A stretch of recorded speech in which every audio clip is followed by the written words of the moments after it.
Tinitiyak ng Philippine National Police ang tulong nito sa Department of Public Works and Highways at Metropolitan Manila Development Authority sa pamamahala ng trapiko habang isinasagawa ang rehabilitasyon ng EDSA.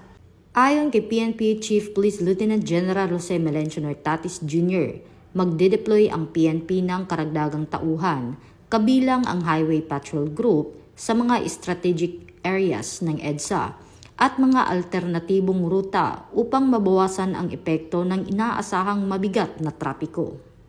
Hinihikayat ng PNP ang mga motorista na planuhin ng maaga ang kanilang biyahe at sundan ang mga abiso mula sa MMDA at DPWH habang naka-standby ang mga pulis para tumugon sa aksidente at iba pang emergency.